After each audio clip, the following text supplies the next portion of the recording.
pieredzes stāsts numur 2 šodien, kura nosaukums būs risks un inovācijas. Un tas būs LMT pieredzes stāsts un Ingmārs Pūķis, kurš jau pievienojas man šeit priekšā, viceprezidents un valdes loceklis. Un šeit būs atkal interesanti tas stāsta saturs un arī skatoties, kas tur būs, manuprāt. Tātad, kā šos tehnoloģiskos risinājumus izmantot dažādās nozarēs, mums ir ražotāji, mums ir pakalpojumu sektors, mums parādās mobilitāte un loģistika, mums parādās arī aizsardzība un drošība. Tātad, kā šos tehnoloģiskos iespējas izmantot. Un Ingmārs arī stāstīs par inovācijas procesu un par biznesa vadības procesu, kā šīs divas lietas satiekās, un arī būs atbild uz jautājumu, kas ir Latvijas zelts un nafta. Tā kā, Ingmār, vārds tev. Brītis, paldies. Es uzreiz jau pirmajā solī uzņēmos zinām tehnoloģisko risku un izmantoju šo headset, kurš, laikam, cerams, ka arī strādā, kas ļoti jauki. Vēl man no tehnoloģija viedokļa derētu arī šo instrumentu. Es esmu pilnībā sagatavojies no tehnoloģija viedokļa. Man 2 bezvadu iekārtas, tad visi brīnišķīgi. Jā, tad nedaudz parunāsim par riskiem un tehnoloģijām. Un man bija tā kā zinām pārliecība, ka vai Novs kungs mums parunās bišķiņ par cietumu aspektu un Renāta par procedūru aspektu un Gribus kungs mums pieminēs cilvēks. Jāsaka, neslušana, ka pieredzes tā ziņā laikam arī gribētu piekrist lielvārdam, ka dienas beigās viss būs par cilvēkiem, tāpēc, ka ja mums ir klasiskā tehnoloģija riskiem, mēs saprotam visu to žanru, kas saistīts ar kiberdrošību un tādu, teiksim, higienas līmeņa tehnoloģijas riskiem. Tas arī otrs aspekts, kurš Latvijā ir mazāk populārs, kas ir saistīts ar to, ka risks, kas ir no tā, ja tu nesako līdz tehnoloģiju attīstībai un cik tu zaudē neiegūtās peļņas, neiegūto ieņēmumu, tāpēc, ka tu neesi bijis laikmetīgs. Jo tādā ziņā, ka mūsu Latvijas tradīcija, par ko mēs bišķiņ arī parunāsim, mēs esam ļoti labi pārvaldnieki, mēs labi tiekam galā ar to, ko kāds ir izdomājis, mēs to ļoti tiešām labi un kvalitīvi pieskatām. Tas lielais mūsu izaicinājums tas, vai mēs varam izdomāt jaunas veidus, kā nopelnīt naudu, to, proti, bišķiņ mazāk vēsturiskā tradīcija, un par to mēs arī drusku cīnamies. Kāpēc mēs par to varam runāt? Mēs nākam no nozares, kur tradicionāli ir apsēsta ar tādu zinām ciklu. Nozara, kur paliek par, mēs to saucam tautsvārdā par trubu. Jā, tādā ziņā no telekomunikācijās ir tas vienmēr tas narkotiskais periods, kad nākot jauna tehnoloģija, visi vienkārši, tur visi pērk iPhones, visi pērk savu pirmo iPhone, visi sāk savu pirmo iPhone, kamēr visi nopirkuši savu pirmo iPhone, nekas vairāk jauns nenotiek, ar visi pērk savu pirmo internetu pieslēgumu, kamēr viņi pērk, ir šī izaugsmes fāze. Neviens neredz kļūdas, viss ir vienkārši kolosāli, un tad ir tas, atkal plakanā zona depresija. Sānos ir varbūt nedaudz propagandistiski rakstura materiāls, kas ir raksturo vidējo aritmētisko temperatūru ieņēmumu ziņā pasaulē telekomunikācijas, kas daļēji atbild uz jautājumu, kāpēc varbūt biržā arī nav ļoti populāri telekomunikāciju uzņēmuma akcijas. Viņš ir diezgan skumīgas un garlaicīgas. Un šeit ir glorijas, piemēram, Latvijas mobilā no telefona, kurš pilnīgi savādāks tēd, ja? Mēs no 14. gada esam dubultojuši savu apgrozījumu no 170 uz 300 plus no miljoniem, kas lielā mērā ir tāpēc, ka mēs esam diezgan daudz ēduši no risku, un esam diezgan daudz riskējuši un esam palicis bišķiņ sirmāks šajā visā procesā. Lūk, viena no pirmajiem klasiskiem piemēriem bija risks saistībā ar to, kā sasaistīt tehnoloģiju ieguldījumus ar klientu pieredzi. Rezultāts ir šis. Rezultāts ir tas, ka Latvijas Republikas iedzīvotājs ir agresīvākais mobilo datu lietotājs uz šīs planētas. Tad neviens cits to nedara, kas ir brīnišķīgi. Mēs to ļoti lepojamies, sevišķi, tāpēc, ka mēs pagājušā gadā apzinām Somas, kur ilgstoši bija pirmie, mēs bijām otrie, kas mums kremta, un tagad ir. Tā kā mēs esam numur 1, kāpēc tā ir, tāpēc, ka mēs aizgājām pret mainstream, tādā ziņā, ka visi konservatīvā, finansiāli, regulatīvā tradīcija Eiropā un Amerikā vēstīja to, ka telekomunikācija pašizmaksas jāskaita pēc vienību patēriņa, kas ir muļķības. Mēs to pārbaudījām, aizgājām pret mainstream, mūs daudz lamāja, jo mēs konstatējām, ka nekādas tas no tā, cik daudz jūs tērējat sarunu megabaitus, tam nav nekādas saistības ar mūsu operatīviem izdevumiem. Tam ir milzīga saistība ar mūsu kapitāla ieguldījumiem ZOU. Jā, tādā ziņā tas viss pārbūvēja šo modeli, kas bija relatīvi skandalos, bet lūk rezultāts. Tad, jebkurā gadījumā, tas, kas ir mūsu tas mūžīgais risks un lāsts, ka vienā brīdī kārtējās jaunās tehnoloģijas ballīte beigsies un tas viss apstāsies. Tāpēc, ja mēs skatāmies uz mums tādā vērturiskā perspektīvā, protams, klasisks Latvijas mobilais telefons ir telekomunikācija biznesā, bet jau relatīvi sen sāk uzņēmums kļūt par grupu un sāk pakāpeniski arī darīt vienu tādu klasisku instrumentu, arī pirkt citus uzņēmumus, savulaik ieejot mazumtirniecībā. Šobrīd LMT Retail Logistika ir 6. vai 7. lielākais mazumtirgotājs uzreiz aiz mūsu klasiskajiem banānu pārdevējiem. Tad domāts, pozitīvi man ļoti garšo banānu īstenībā, tad viss kārtībā. Un, protams, ka mūsdienās tas žanrs kļūst arvien sarežģītāks, mēs arvien vairāk koncernizējamies un sadalāmies daudz vairākos no gabalos, un tas tēma loks, kas ar ko nākās ikdienās nodarboties, ir kaut kas tādās zonās starp, ja viens sapulcs ir par multeņu iepirkumu no Warner un no Brothers, tad nākamā sapulce ir no pretgaisa aizsardzības sistēma. Tas drusku, protams, tas izraisa zināms arī pārvaldības izaicinājums, ar ko es arī mazliet parunāšu, taču tas spektrs tādā ziņā, tas viens no veidiem, kā izmukt no tā, lai būtu par mūžīgo trubu, patiesībā ir diversificēties un agresīvā veidā gan no uzņēmuma pirkšanas viedokļa, gan no tehnoloģija investīcijas viedokļa iet iekšā jaunās tēmās, kas mūs automātiski atgriež pie jautājuma, ka galvenais šeit ir no cilvēks, šeit neglābs mākslīgais intelekts, tad lēmumu par to, kas ir tas risks, ko tu esi gatavs uzņemties, lai nopelnītu jaunu naudu, tas fundamentāli ir cilvēka risks un fundamentāli jautājums par to, vai tev vispār ir tāds personāls, kurš to var darīt, jo inovācijas per se tas nav, tad, Juris Bindi neatnāk no rīta uz darbu, neiedzer kafiju, un tagad viņš iedzērs tādu labu spēcinošu kafiju, iztēlojas, kas būs šodienas jaunais biznes. Tas tā, protams, ka nestrādā dabā. Un tur vajadzīga ir kāda zināma struktūra, organizācija, kas to maizīti spēj ēst. Un priekš mums no tehnoloģija viedokļa viss bija labi, salīdzinoši saprotam līdz brīdim, kurā bija tādas normāla paudža nomaiņa, nāca tur 2G tīkli, 3G tīkli, 4G tīkli, kas principā bija par vienu un to pašu. Katra nākamā paudža bija bišķiņ labāka, tur nāca vairāk datu pārraides kapacitātes, līdz parādījās 5G. Pēc dažiem gadiem jūs ievērojat, bija liela tāda vispārēja ažiotāža, cilvēki pirka alumīniju no cepurus, un mums rakstīja vēstules, ka nokals spriedzes, lai gan nekas vēl nebija uzbūvēts, jo viss bija, nozara bija ļoti aģitēta par to, kas tad tas būs, kāpēc.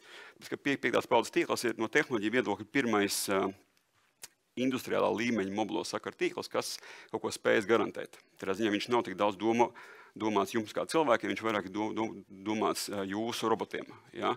Un tā īpatnība, ka tas velk līdzi veselu žanru džēza, un tādā ziņā, vai Novsku kungam šeit būtu tas te jānofotografē, tas te slaids, tādā ziņā, ka te ir priekš vārdnīcas māra, te ir krietni ko papildināt, un tā ķēza ir aspektā, ka to nevienam nevajag, tāpēc, ka to neviens nav redzējis, un tipiski jūs nenāksiet pie Latvijas mobilā telefona, lai gan es bišķiņ mānos, burtiski pēdējie 18 mēneši iezīmē tendenci, ka nevis mēs vienīgie tādi zvaigžņu tulki skraidām pa tirgu ar tur, bet pie mums sāk nākt arī patstāvīgi dažādi nozaru pārstāvji, kur nozarēs acīm redzam diskusija ir notikusi, ir aizgājis, viņi sāk prasīt privātus tīklus un savu frekvenci visādi tādu no kosmosu, un tas īstenībā iedrošina. Bet tā īpatnība ir tajā, ka priekš šī visa, ja tu esi veco laiku klasisks telekomunikāciju uzņēmums, tev vienkārši tam nav personāla. Tam vienkārši nav cilvēku. Tad, ja mēs būvējam tīklu un tirgojam iPhones, mēs to tiešām daram un darījām labi, tad jautājums, kas to dara? Tad, kas aiziet, piemēram, pie kādu no jums uz jūsu rūpnīcu, kas veic IT pētījumu, sagatavo saprot jūsu digitālās vajadzības, sagatavo risinājumu spējīgs, ja viņi piegādāt, uzturēt un visu to pārētam, vienkārši tāda personāla nebija tīpaši saistībā ar tehnoloģijām, kuras vēl praktiski dabā nepastāv, jo es vēl atceros tos arī 25 gadu nozarē, atceros to salainos jaunības dienas, kad tu arī būs uz Londonu, uz kādu konferenci, tur tad rūpīgi pierakst, ko dara viens dūzes, otrs dūzes, trešais dūzes brauc mājās, un tad, principā, dara to pašu. Tas tā vairs nestrādā, jo tradicionāli Eiropa un Amerika mums būtiski atpaliek. Eiropa gadus no 10, par Ameriku nevar saprast, reizēm šķiet, ka no 20, reizēm šķiet, ka no -5, bet tur tā viņi bija tāda šizoidāli. Bet viņās, jā, tagad mūsu tas faktiski slēdziens bija tā, ka tad, ja tu gribi nevis vienkārši turpināt to, ko tu esi darījis no 25 gadus un vienkārši būvējis klasisku tīklu, un tu gribi būvēt šīs te spējas priekš no robotiem, tev vajadzīgs ir personāls, un viņi nav, un tev vajadzīgs spējas, un tas, ko mēs sākām darīt, jau kādus gadus 6-7 pakāpeniski ar dažādām metodēm kāpināt visus tos satelītu spēju blokus, kas tev ir jāapdzīvo ap to 5G tīklu, jo pats 5G tīkls ir tikai maza komponenta. Ja tu aizēj pie klienta, 90% no darba ir vispārējais. Ja? Vai tev tur strādās sensori, vai tev ir datorredzes un mākslīgā intelekta kompetences, vai tu esi spējīgs vispār novadīt integrētu projektu, ko tu ar tiem datiem vispār darīs, kā tu viņus analizēs, kāda būs jēga. Kā tu nevari vadīt to, ko nevar nomērīt, bet tev ir jāvar saprast, ko tu vispār esi izdarījis. Un, protams, arī kiberdrošība. Un tas ir tas personāls, kurš neeksistēja, tas layers uzņēmumā, kur vienkārši nebija, kuru cauri gadiem mēs esam pakāpeniski spējuši nofinansēt un pieaudzēt un pakāpeniski arī identificējuši tādas klientu nozares, kuras ir sevišķi motivēts un ar paaugstinātu interesi par tehnoloģiskām inovācijām.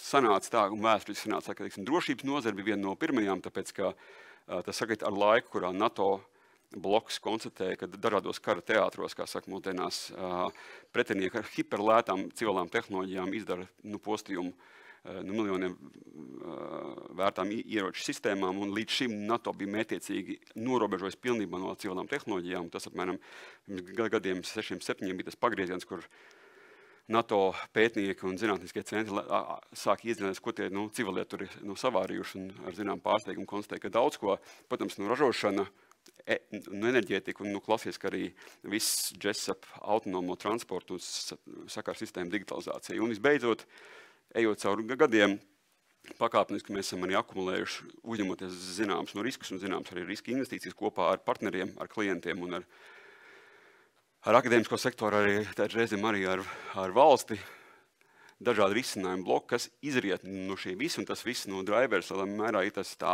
ambīcija to, ka tu nevis vienkārši uzbūvē no antēnu, bet to arī uzbūvē ekosistēmu, kas arī spēj vispār šīs, robottehnoloģijas kopumā lietot.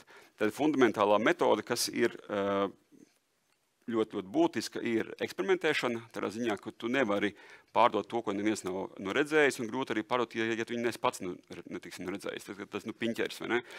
Tāpēc tiešām esam aizrāvušies un ienestējuši savu laiku un resursus arī kopā ar partneriem būvējot dažādus, to sauc par testa gultām. Mēs gribam latviski, es saprotu, spiediens, un tas ir pareizi.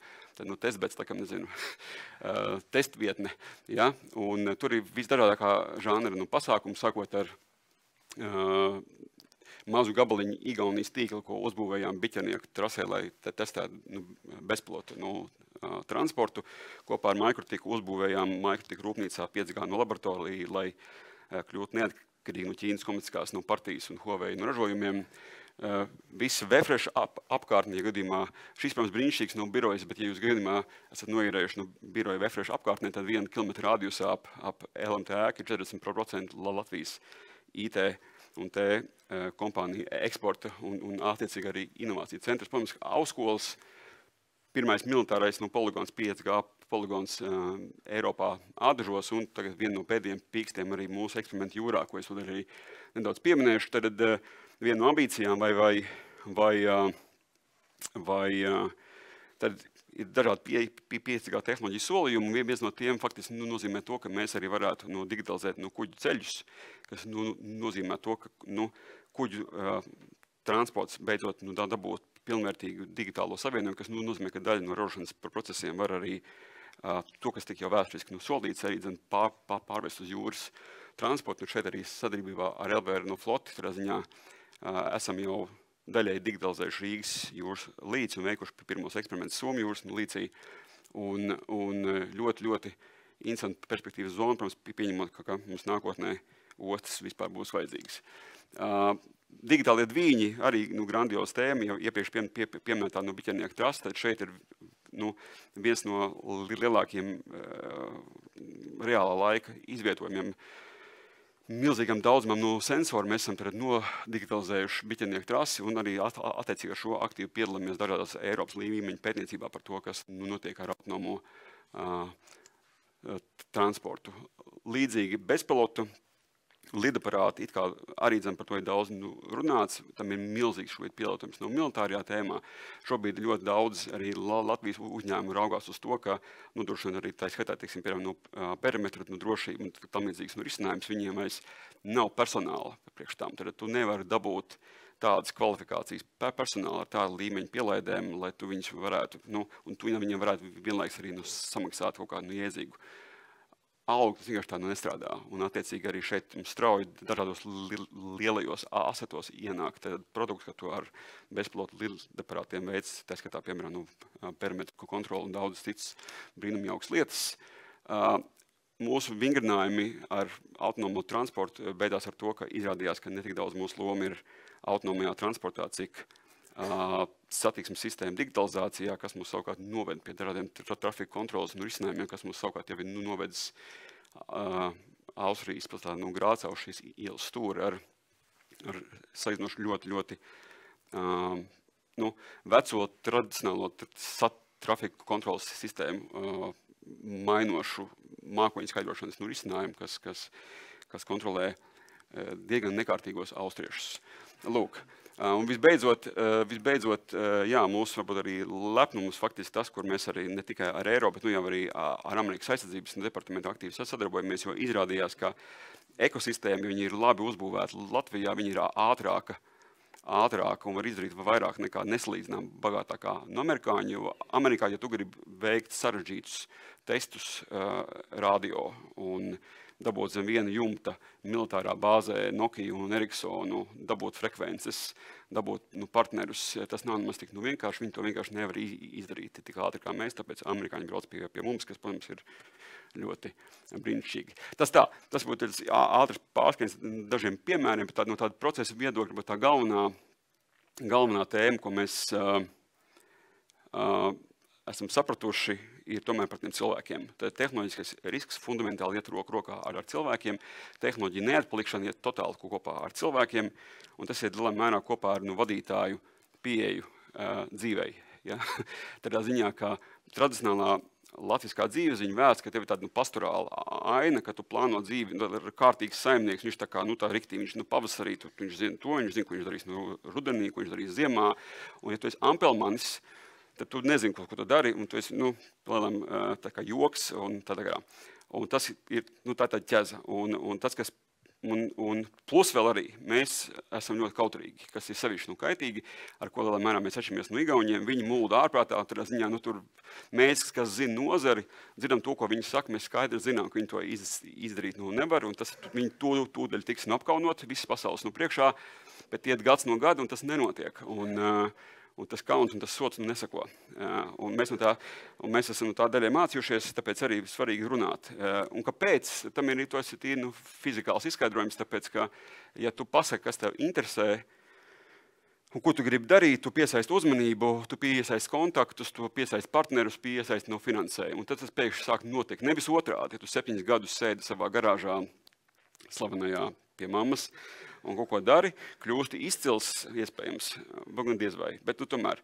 Un tad vienkārši pavēlas, viss jau vilciens jau ir aizgājis, un to ar savu individuālo izcilību es īsti nevienam neesmu aktuāls. Tāpēc tā bilde ir tas, kas ir šausmīgi grūti jums visiem izdarīt, ir ļaut cilvēkiem nākt uz darbu bez mērķa.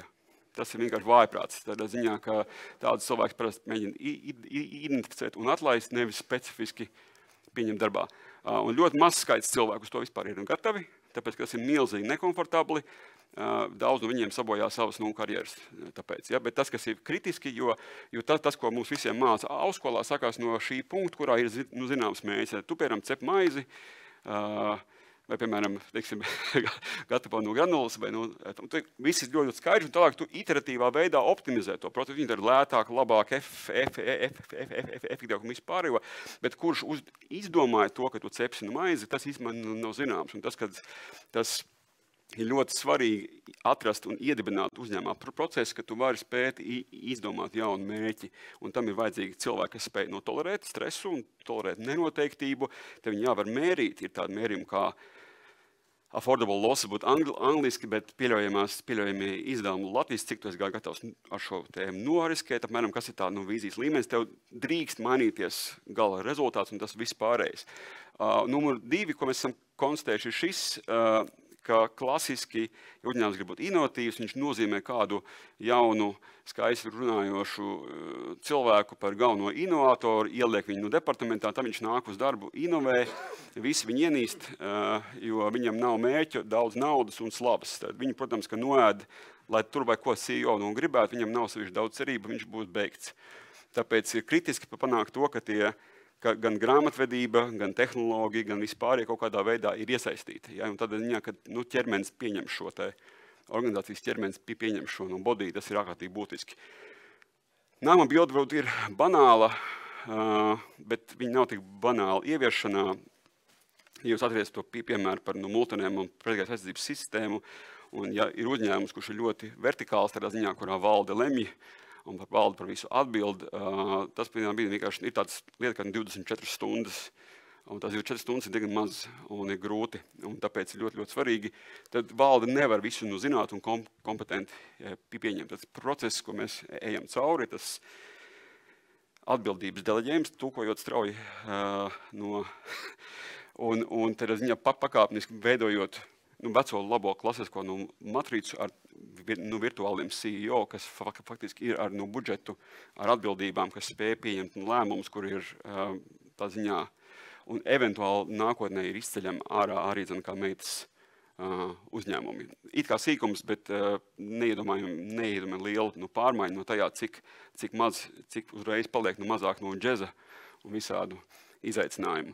Tāpēc tā summējot, tehnoloģija risks, jebkurā gadījumā fundamentāli ir par cilvēkiem, fundamentāli ir par runāšanu, tad cilvēks viens pats, ja viņš nerunā ar saviem kolēģiem vai nerunā ar ekosistēmu apkārt, nav nekas dišs, un tad tikai tās tehnoloģijas ir tā sakne, tāpēc es jūtu, ka man Ānis grib dzīt nost no skatuves, bet es gribu vēl pateikt pāris no revolucionārs slaidus par šo bildi, par jums, par mums, tad jūs esat to redzējuši, ja, tad Latvijas R&D tēriņi, ja, klasiski mēs uzņēmumi esam galvenie vaininieki, kāpēc Latvijai šis rādījums ir zems, nevis premjers kārtējais, bet tad mēs, premjere, parasti mēs lamājam premjeru, tāpēc mēs esam pieraduši vēsturiskā atmiņa, lamāt Muižnieku, lamāt Maskavu, tagad lamājam nobeigā atšķirība. Tā viena ķēze, protams, numur 1 ir tas, ka mēs vispār viņus neuzskaitam, sevišķi pareizi R&D izdevumi ļoti reti, kurš uzņēmums uzskaita. Mēs sākām uzskaitīt, viņš pieaug 14 reizes, šis rādītājs, mēs tā gadā aizņemām 10% no visas valsts uzņēmuma R&D spending, kas mums ir muļķības. Ja?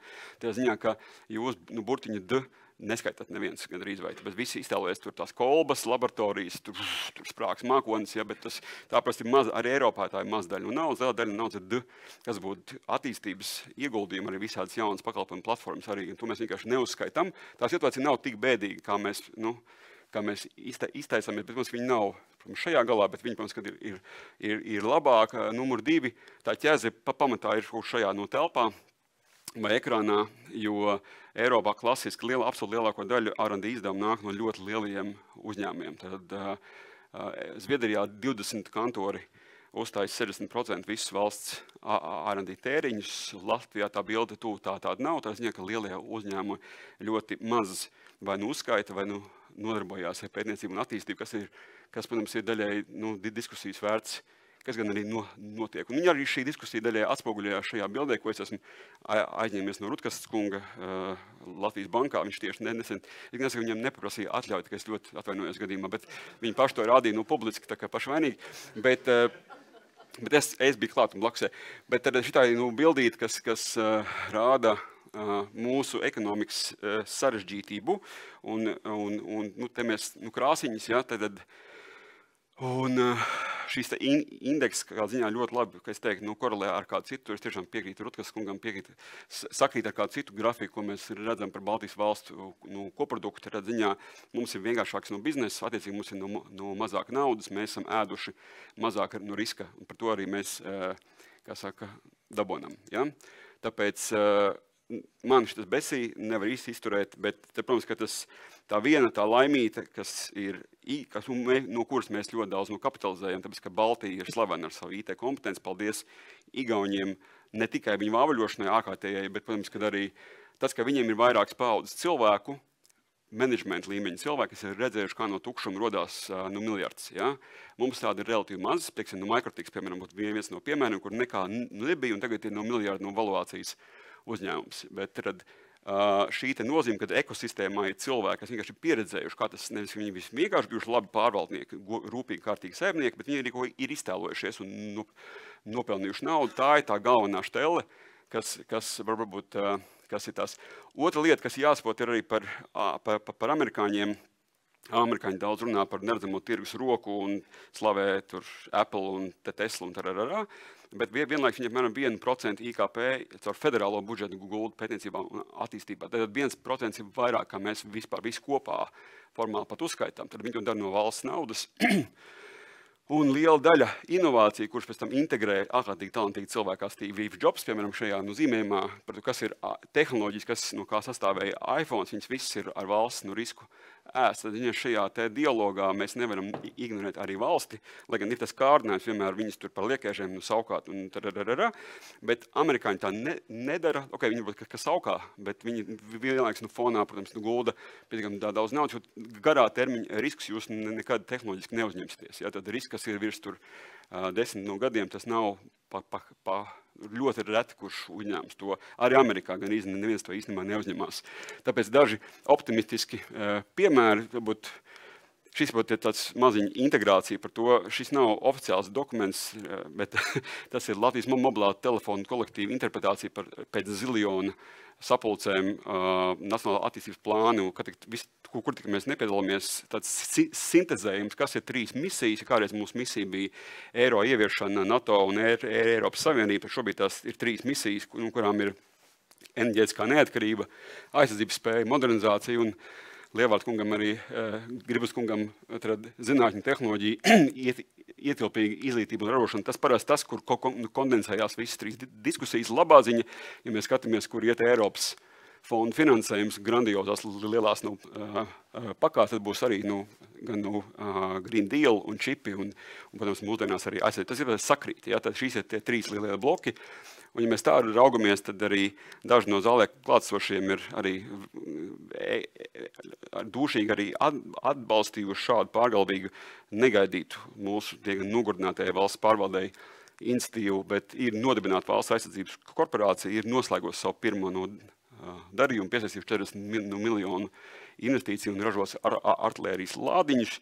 Tad būs 2 lieli ieguvumi. Pirmkārt būs lādiņi, otrkārt būs vesels jauns kolektīvs ar cilvēkiem, kas kaut ko mācēs sarežģītu izdarīt. Un visbeidzot, saldajā ēdienā tad šis sapnis, kurš bet jau 2,5 gadus pie kā strādā visa ekosistēma IKT nozarē kopā ar valsts pārvaldi un ar Rīgas Tehnisko universitāti, tad fantāzija par to, vai Latvijā varētu būt loma čipu piegādes ķēdēs, kur acīm redzamā atbilde ir, protams, ka nē, bet no otras puses varbūt, ka jā. Un izrādās, ka tomēr, ka mums ir savas spējas, un uz šīs spējām koncentrēt no cilvēks, mums ir tiešām liels cerības Rīgā dabūt lielu, skaistu, burvīgu tehnoloģisku risku čipu silīcija fotonikas čipu laboratoriju.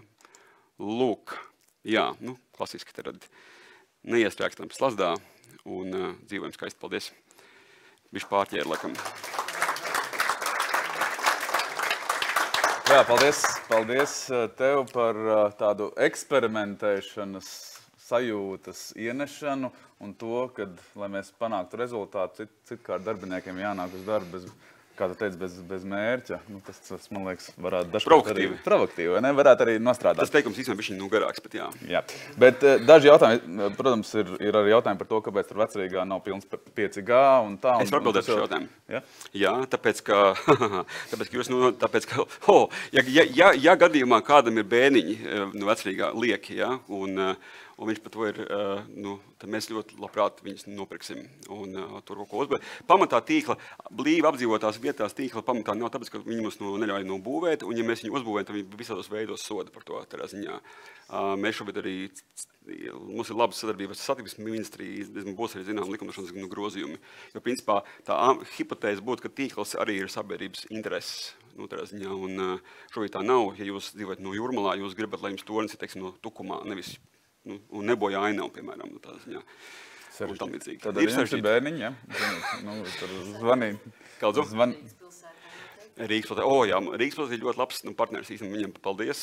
Dažas pēdējās no kadences ir ieklausījušās un īstenībā zināms, tieši Rīgā ir pat par pēcteiktu progresu zināms.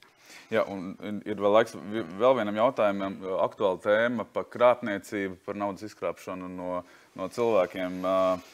Vai mobilo sakarā pakalpojumu sniedzējiem ir iespēja ieguldīt šajā jomā, lai vairāk pasargātu lietotājus? Mēs arī sistemātiski ieguldam. Mēs pat esam laiku pa laikam sistemātiski atslēdzam veselas diapazonus simkaršu, kurš šķietam ir krāpnieciski, tiek ieguldīts kiberdrošībā. Mēs esam padoši veselu pakalpojumu, kā internets sargs pagājušā gadā laikam novērst 41 miljonu uzbrukumu mēģinājumu. Tagad tas darbs nekad neapstājās. Ir lietas, kuras mums vienkārši nav leģitīmas, tie tiesības darīt, tur saistībā personas datiem un visu pārējo. Tur, protams, ir tas atbildības daldījums starp valsti un komersantu. Tur ir jābūt sadarbībai, kur arī, protams, mūžīgi 30 gadus ir notikusi. Tā ir līdzīgi, kā arī Renāte jau arī minēja, tas cikls ir nebeidzams, kaut ko mēs, viņi paliek arvien no gudrāki, un protams, ka mākslīgā intelekta kapacitāte tur ievieš daudz džeza, bet arī viņi no abās pusēs, protams, strādā. Tā kā ir, tas arī notiek, es domāju, tas nekad neapstāsies. Lieliski. Paldies, Ingmārs Fūķis, Latvijas mobilais telefons.